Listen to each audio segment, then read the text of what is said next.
For this month's project, I wanted to create a haunted Victorian Christmas tree. I have been super busy this month of December and I didn't have much time to get too deep on any costuming or sewing projects as I've been moving and doing lots of different stuff. I've always had this fantasy of having a Christmas tree that looks really beautiful and traditional from afar, but as you get a little closer, it starts to look a little bit creepy.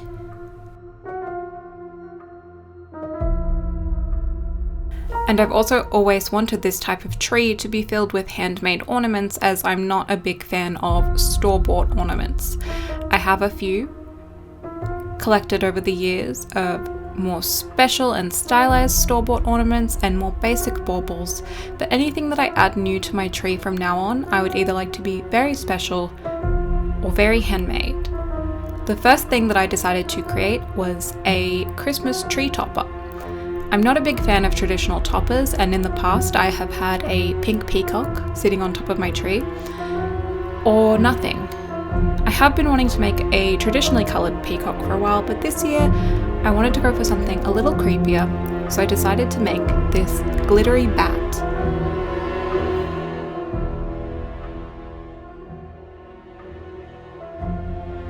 This bat was in itself a feat of engineering that was incredibly difficult to figure out how to make. Sculpting is not my strong suit. In fact, this is probably the first sculpture that I had actually created since I was a small child. This bat was made entirely out of polymer clay using a wire and foil armature. I'm a very slow artist and I find that it typically takes me anywhere between 1 and 3 mock-ups or attempts at recreating a shape before I get something that I'm happy with. And this was the case with this bat, in particular the bat wings. I sculpted the bat head looking at a reference image of a vampire bat, as I thought the snout was really cute and I kind of wanted to replicate that.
So I began with a rough shape made out of wire, but it was too big, not right, and kind of looked clunky.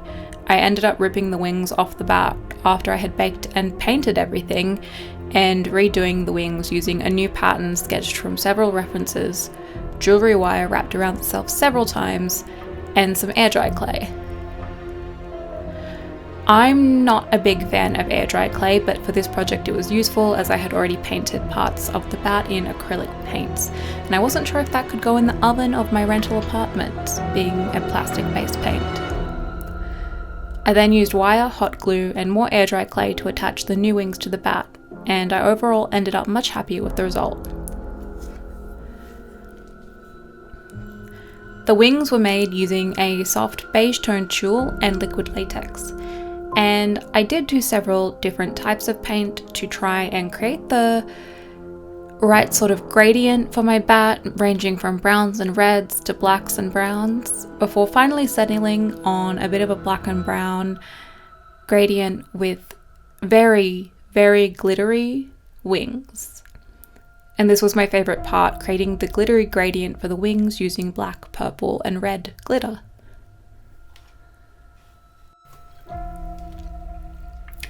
And I'm actually using a cosmetic glitter here. I picked this one up from NYX Cosmetics a couple of months ago because I absolutely adored the colours in it, but I found that it was a little bit dark for a lot of the makeup looks I go for. It would really suit a smoky eye.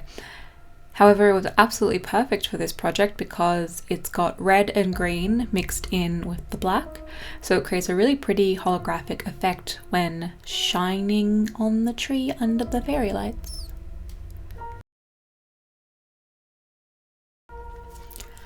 So the next thing that I wanted was a little bit more of a creepy silhouette along the tree, and I thought the perfect way to achieve that would be to actually use some craft techniques created by another YouTuber, the baker and artist Christine McConnell.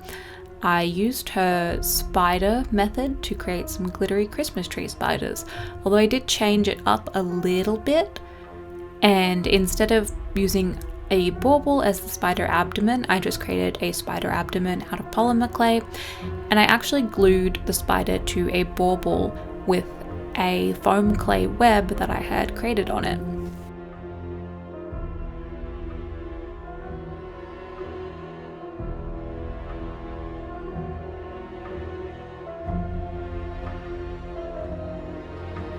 The web was super simple. I just drew on a bauble in some chalk, a pretty basic spider web, and I pretty much just used my fingers to mold foam clay over that. Foam clay will stick to just about anything as long as it's wet, and to wipe any of the excess off as it gets a little dirty, you can just use some rubbing alcohol.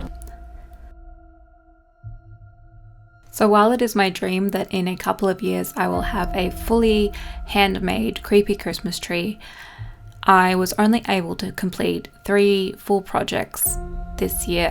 So the last project that I did for this tree were polymer clay grumpy mushroom men, because I wanted a slight touch of the weird and wonderful world of Alice in Wonderland on my tree. And just like with most of the other sculptures in this video, I created these using a foil and wire armature, and then I sort of just played around with volume and negative space to create the face and the facial expressions.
I finished them off with a coat of acrylic paint, and I painted them to look a little bit like amanita mushrooms with a red and white cap, but I also added a little bit of cream and a kind of lime green gradient in there because I thought that that looked really nice and was a fun opposite complementary colour.